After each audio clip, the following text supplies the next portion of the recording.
Hey moms, Katie here with another episode of Live and Learn, and one of my favorite people is here with me today. Say hello, JD. Hi guys. And JD, if you don't know, JD is one of the Team Evo AZ girls at eXp Realty. Say that 7 Mouthful. I know. Right? And she is the new build ninja. So we have the authority here in front of us. And what are we talking about today, ma'am? We are talking about new builds, which is my favorite. But we're talking about mistakes.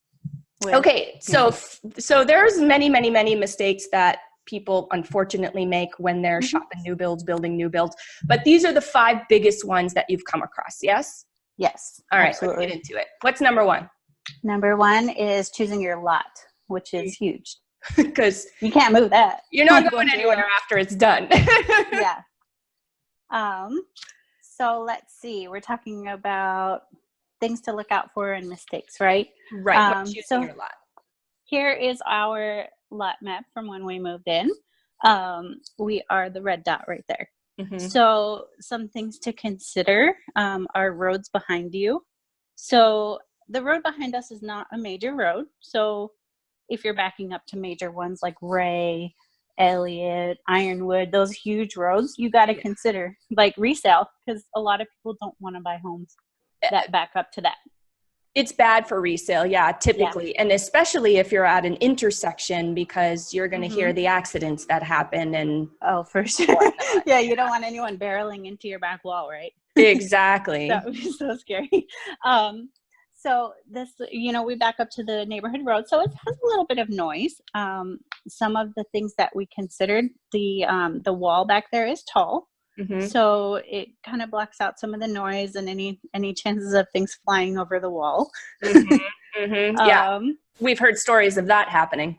I know, right? Yeah, like families with beer bottles getting launched from cars driving by, which is extremely dangerous. Yeah, it's so crazy that happened. I've had the personal experience. Yeah, right. Can you imagine letting out your dog and there's a shattered beer bottle you didn't know about, or your kid playing and takes that in the head? Like, right. People got to watch out for that stuff, man, especially moms. So yeah, that's something to consider. Like if there's power lines, nobody wants power lines behind them. So think about that, for yourself and for future if you have to sell. Power lines, what else? Commercial buildings, tall apartments, crap like that. Yeah, so it's a good idea I know how to find like the city plans and stuff like that. I know that, there might not even be power lines now, but there might be plans for some in the future. So there is a big line going in closer to Ellsworth, and that could be close to people's houses. So huge mistake, right? People walk in, they're all hot and bothered, they're getting a house, they're like, whatever lot, we don't care, we'll take it. And then all of a sudden, future plans 2-3 years go by, and they've got a major road and intersection, lines and apartments and commercial. Can you imagine? No, I can't. I mean, luckily they're not selling that place. No, they're going to take a big hit. I mean, for us, they didn't charge a lot premium. So like we're across from the park, which is really cool, because these ones over here were like $8,000 to be across from the park, and they're still behind with the neighborhood road too. But another thing also to consider is major ins and outs.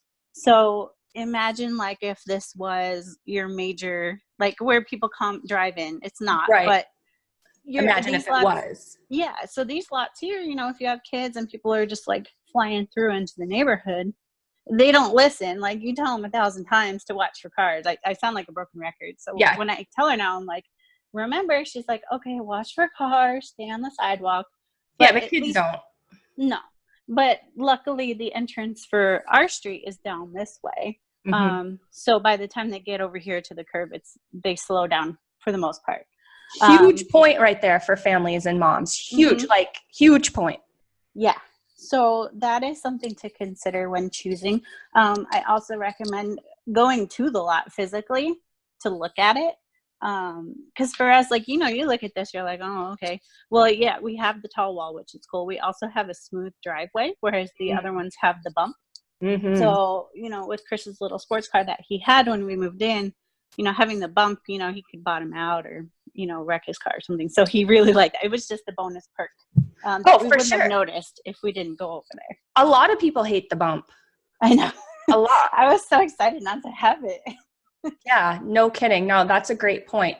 Anything else about lots, lot placement that you see as far as mistakes people make? I mean, obviously they don't make them with you, but with you on their side, they're not making mistakes. But, you know, people go in at it on their own. So what other mistakes do you see? You know, I know which builders are more willing to work on the price of the lots. You know, some of them are more flexible. Like we have a client right now who she doesn't know what's going to be behind the house right now. It's nothing, but it is another neighborhood and it might be some commercial.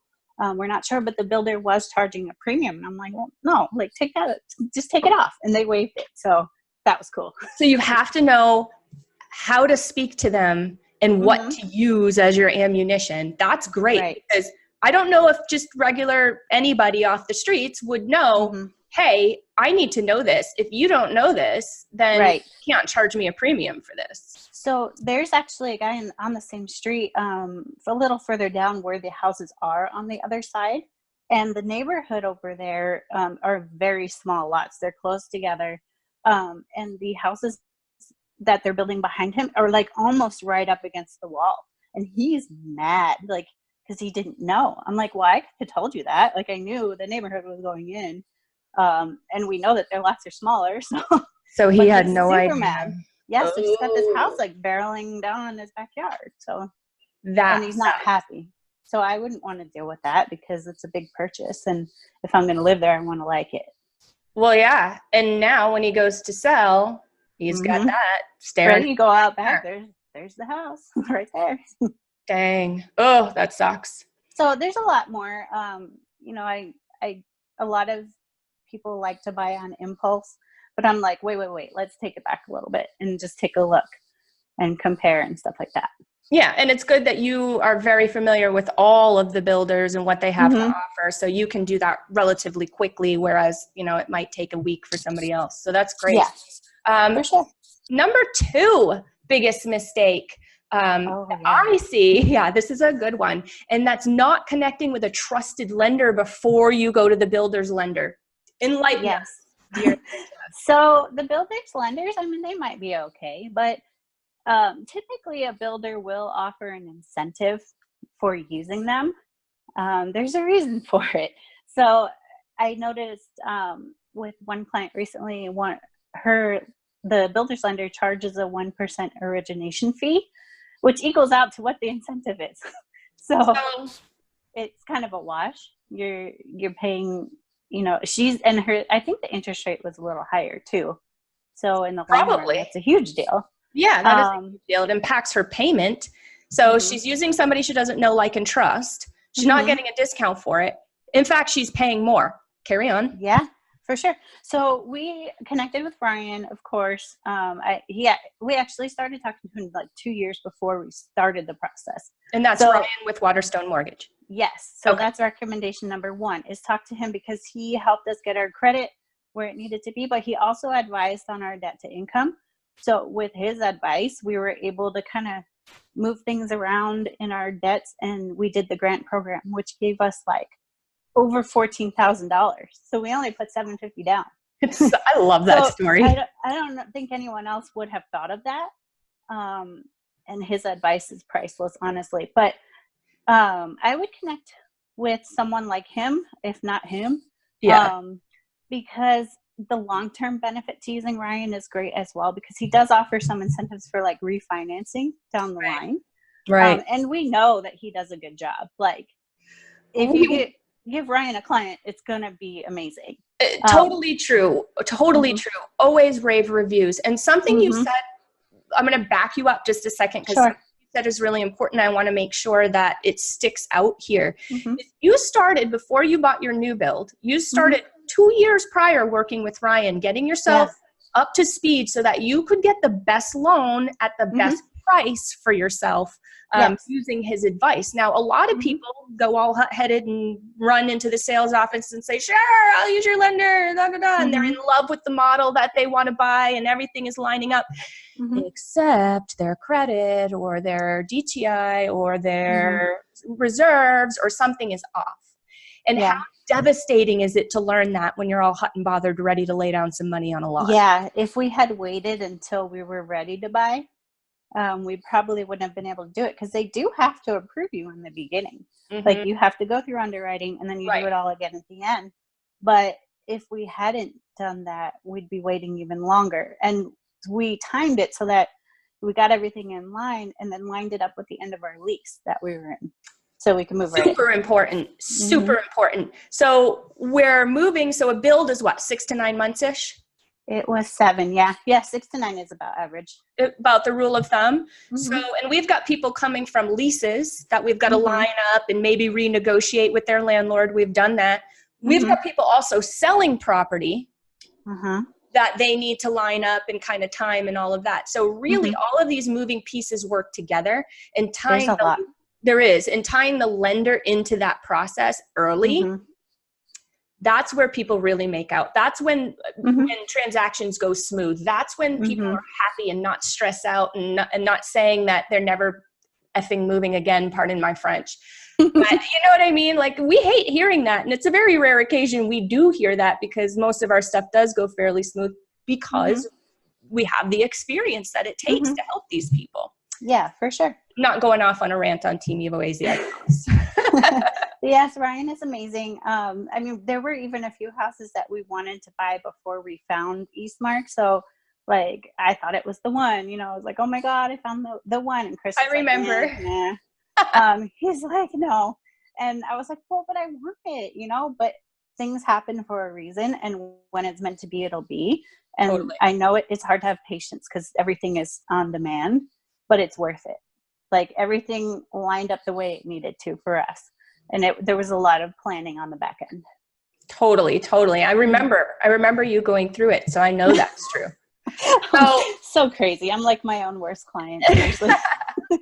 So mistake number 2, not working with a lender like and trust, prior to getting involved with the builder's lender. So that's mistake number 2. Right? Sorry about that little technological difficulty there, but that's okay, because we're back. And we are back with mistake number 3. Take it away, sister.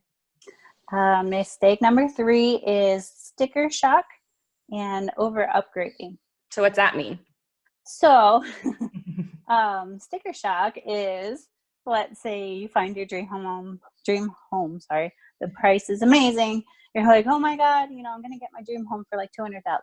Well, what happens when you go to the design center and you end up spending whatever with the things that you want are like $40,000? You're like, oh my God, that's like way more than I budgeted for. Because there is a markup. Oh yeah, for sure. Okay. There's certain things that are worth doing at the design center, and certain things that are worth doing afterwards. And I can walk you through that too.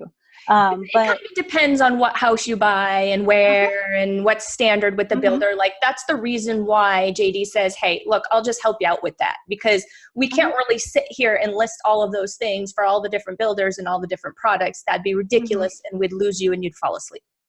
For sure. And there's some builders that are like no frills, they just want the low base price, and they'll charge you more later. But there are builders that come with really good standard items where you can get away with putting in like less than $10,000 in upgrades and have a nice house.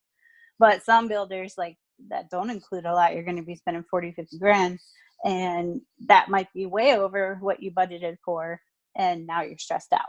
Or you can't, because you don't have it in your approval, or you can't go up that much and put that much money in, and now you've got linoleum floors, and that's not what you wanted. And now you have basic builder carpet, and that's not what you wanted. And now your walls are totally white, and that's not what you wanted.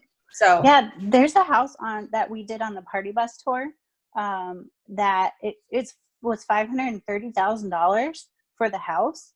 So it was big house, but it was like all standard stuff. So it was brown cabinets, very busy looking granite. There was only tile in certain areas, and it was like a standard square tile. It was really boring, and it still hasn't sold. That sucks. So, it's a hit to resale. They're going to have to reduce their price. That sucks. Right. So I had a client recently that this totally this related to. She's, they're getting a big house, like really big, and I'm like, do you want a big house that looks awesome on the outside that you hate on the inside? Right. So, some things you can do later, but some things are you'll want to do now. So, and there's go ahead. Sorry. You just need to wait. Like, just bring me with you and we'll go over it together, because one builder is not going to compare to the other builder because they're all going to say that they're the best. So it's a good idea to see a few different options, and then we'll look at it together and I can kind of advise on that. Good point that they're all going to say they're the best, because when you go in and you're all hot and heavy and you're on a Saturday after lunch and you're like, let's go buy a lot, let's go put money down on a lot. Understand that really nice lady that gave you cookies at the model works for the builder. Oh, for sure. You. No, and they're usually super busy, so they don't really have the time to spend answering your questions. I can, speak on experience with working with probably 90% of the builders on what they include, what they don't, what their processes are like. Can we get a hold of the design center costs and stuff like that ahead of time instead of being surprised when you get there? Right. Do they get a kickback, these sales agents, for the more upgrades that they sell? I don't know. That's a good question. I don't know. I wonder. The upgrades that you choose don't matter to me because we get paid on the base price. So I'm going to advise you based on what I think would be best for your resale, best for your budget and stuff like that. So you could spend 50 grand on options. It doesn't matter to me. Or you can spend like 5 grand. It's just about what you like. And it's about you looking out for their best interest when it comes to resale. That's a big thing. People don't think about resale when they throw down money on a lot. It's not a common thing to think about. So like, let's say for example, my house, we went with a lot of middle ground options that still looked really nice. So they're not base. They're not like, they had them like level 1 through 7. So we did a lot of level like 3s and stuff like that. So our purchase price ended up being $100,000 less than one of our neighbors. Wow. So imagine if, let's say, someone who spent around what we did sells their house, and let's say the neighbor wants to sell their house, right? A buyer that looks at it is not going to be like, oh, let me pay 100 grand more for this one because it looks prettier. Never. No. So there is actually someone that I know of that like spent a lot on the house and then got transferred. So now they're not getting what they paid out of it. So they're losing. Yes. Probably a lot. Yeah. Yikes. Big mistake, people. Big mistake. Yes. So you don't want a giant house with base options, but you also don't want to like go way overboard for the neighborhood. Yeah, for sure. And there's also ways, this is another tidbit that's really interesting, and I know that this is something that you share with your clients that you personally represent. There are ways of knowing what the majority of the other people that built did and what upgrade they did. So you can kind of still stay in line with that. So you don't have that big swing where you've paid a buttload more than your neighbor or have a super basic house. Like there's a lot of stuff that you can kind of, I guess there are a lot of different things you can upgrade, but you can definitely get that data and use that data when you're for sure. Yeah, definitely. So 2 more mistakes to go. Are we ready? So mistake number 4, this one, you've got some funny stories. I'm looking at that one right now. You're looking at it. That's funny. It's right out her window. Failing to discover big issues during your walkthroughs and failing to get like your own inspection. Oh yeah. We did get an inspection for our frame. And then again, when it was finished, which is huge because noticed some issues. Nobody's perfect. They're regular people building your house. Things are going to get missed. So this was when we were framing, right? Can you see it? Yeah. So our hallway is supposed to look, well, hold on one sec. So our hallway is really cool. It's like the focal point of the house. It's like gorgeous. We loved it. So you can see down this way, this archway, right? They completely forgot it. Oh my God. It was not there. So when we were walking through, this was before our frame walkthrough. I'm like, where's the archway? Hey, wait a sec. Yeah. Nobody else noticed it. This superintendent didn't notice it. I was like, hey, you guys forgot one of the arches. And he's like, oh my God. okay. He's like, well, do you want it? I'm like, yeah, duh. Yeah. Let me just highlight that real quick. The superintendent that is in charge of the people building the house did not tip off the buyer. Luckily, you're an agent and you know what the hell you're doing. Oh, for sure. Yeah. Jeez, So I'm like, there's something looks weird about this. And you know why it probably happened is because we did the option with the big bedroom up front for my mom. And it changes the layout a little bit. And I'm like, no, look at the floor plan right here. It still has it. So they fixed it. But we noticed that before it went to drywall, because that would have been more of a pain in the butt to rip that out. Can you imagine? It probably would have prolonged your move-in date. Oh, for sure. So they were able to do it here. So we were checking on it often, which I do for clients too. Like every week to 2 weeks, I'm over there checking it out, looking at things. Because they're working on it every day. You know, they have so many houses. They probably, you know, it could easily get missed. And let me highlight real quick, this service is free. JD does not charge anything for this service, people. Right? I know. And we even have a coupon for closing costs. So just ask us about it. Yeah, right? Let's see. Yeah. So this is what it's supposed to look like. So we got to fix. Another big issue. They put the wrong baseboards in our house. Ours and our neighbors. And he didn't know. He's like, oh, I just assumed those were the right ones that showed up. They were not even the standard. They were substandard, like apartment baseboards. Did you pay for the upgraded baseboards? No, we just got standard, but they put in substandard. Oh, dear. We're like, dude, like, so they had to go and rip them all out. So they were like, well, we could do crown molding in certain spots. I was like, no, I want the standard baseboards.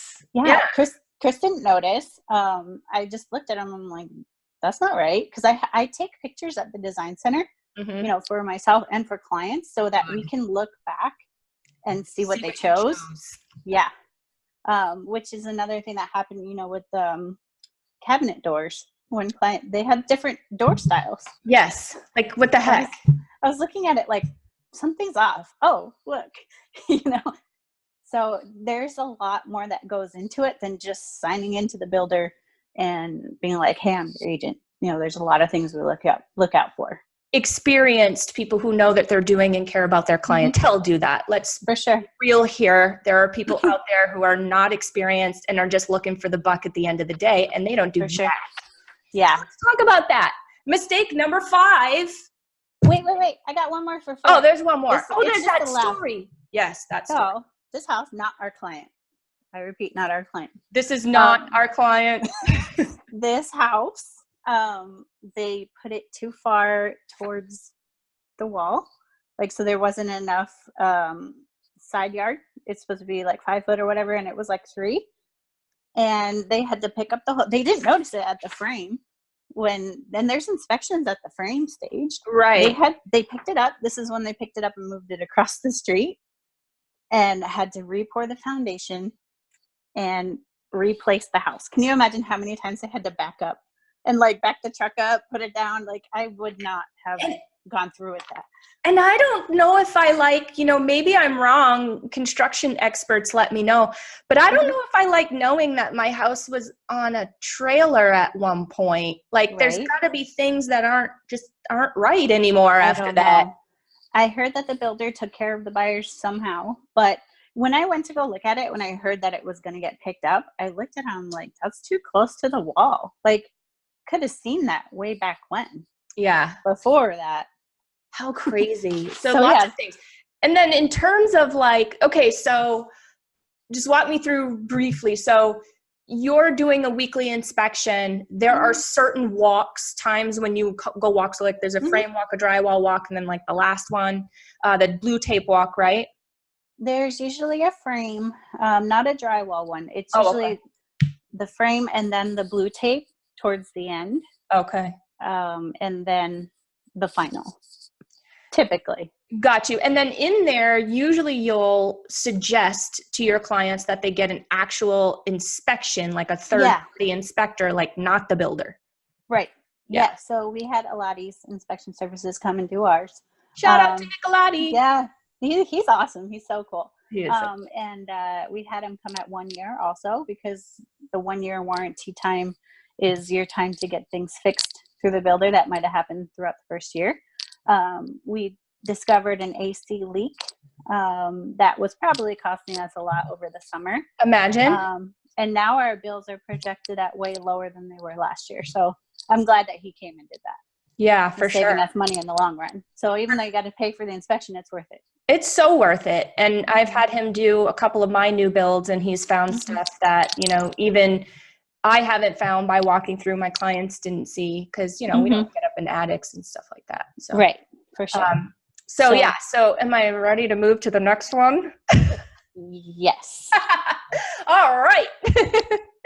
Mistake number 5, and we're going to get a little cheese ball on you here. You're going to think, oh yeah, of course this is mistake number 5, but there are some legitimate reasons for this, and we've gone through it in the video thus far. So mistake number 5 is going to lunch and hauling off and deciding to go throw some money down on a lot without representation, without your own agent. It's free. Did I say it's free? Wait a minute. It's free. So let's talk about that.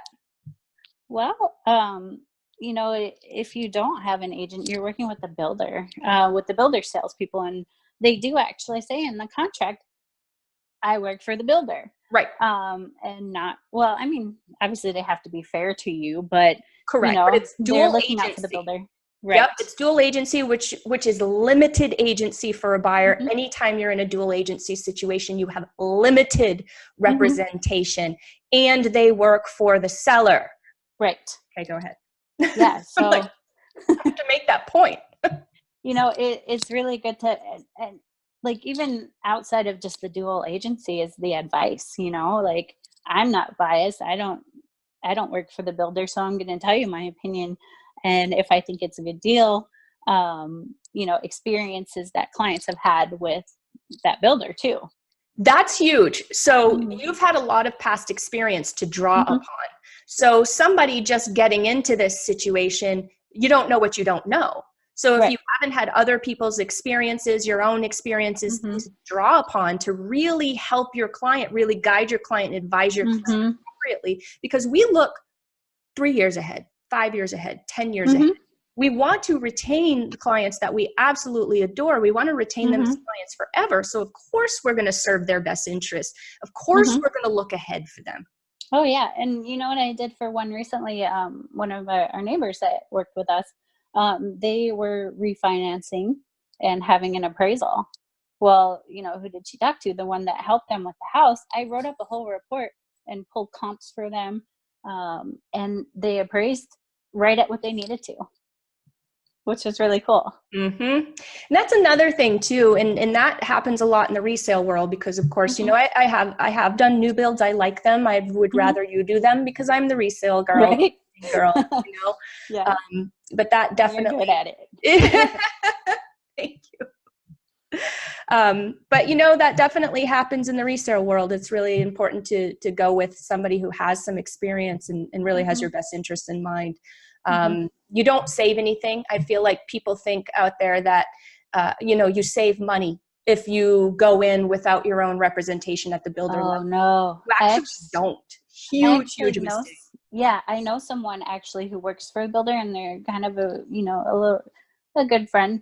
And I was like, hey, you know, do they save more if they come without us? And they said, absolutely not.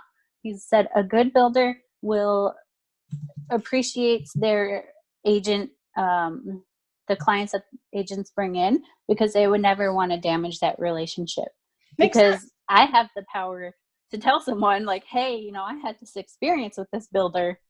Maybe we should look at another one. But a good one is going to want to keep that relationship strong. Of course, because they get it. They get it. I mean, they, you know, have integrity. They know they're going to see you through the door again. Totally understand that. Anything else? I mean, there's a whole bunch of reasons. We could sit here all day long and talk about the reasons that it's important to have somebody on your side that understands what's going on, that has done it for themselves. Like, I love it when I see people hire agents that don't own their own house. I know, that's kind of scary. Okay. So you've never even been through it yourself? Like, whatever. Anyway, that's a different story for a different day. But I do like that. You know, there's a few mistakes that we made with our house that I can now say, hey, you know, here's something that we didn't do that we probably should have. And, you know, this will probably benefit you, you know? Yeah, totally. Drawing from experience is the biggest thing here, I think, because otherwise you don't know what you don't know, and you can't see things coming that are going to bite you in the ass later. Right. And I have some good tools for people to research the area too, which is very important. Very important. Rather than impulse, you know, like you don't know what's around you. Our very first house in 2006, it was in an area that looked nice, but the surroundings were like, oops, you know, it was an impulse because we're like, oh, we can't find anything, but oh, here's these are nice. Oh, right. Oops. Yeah. Right. Yeah. No, that makes a huge difference. You have a lot of tools like that. You have tools to compare schools, like a whole bunch of stuff. You definitely have that in your back pocket. And I know it's useful because I use it too. Yeah. Yeah. So how can our audience connect with you, JD? And do you allow people to just like message you with questions? Is that okay? Yeah. Duh. Okay. Yeah, no, my door's always open. Messenger is always open. Feel free to message me if you want to meet up and go. The kids can go to the splash pad. We can talk about things. That's totally fine. I welcome it. I really want people to be educated in what they're deciding on because it's a huge purchase. But even if you're like a couple of years out, like just message me. It's fine. Totally fine. Awesome. So where can they find you? So my phone number is 480-707-7554. Email, it's Jennifer. I mean, who calls me Jennifer? But anyway, Jennifer@evoaz.com or on Facebook as Jen Duncan. Awesome. Awesome. And do you have anything special coming up that you'd like to share with our audience? I am actually working on a summer new build tour. Cool. So I want to set one up where we go see some houses and then, you know, the kids can come because they'll be off school and then we'll go to the splash pad after or something like that. So totally fun, totally casual. You don't have to be in the market to buy a home. But if you are, cool, come on up. I like those too, especially for people who aren't in the market, because if you want to get some like design ideas, it's really cool because these models are obviously all decked out with like the most current, you know, look. For sure. So it's neat to go get some ideas. There's some new ones opening like in a few weeks, so I might do Look at how excited she is. I know. I drove by and took some pictures and I was like, oh my God. Nice. Yeah. Well, that's awesome. Thank you so much, JD. Again, Jen Duncan, the new build ninja is what we like to call her.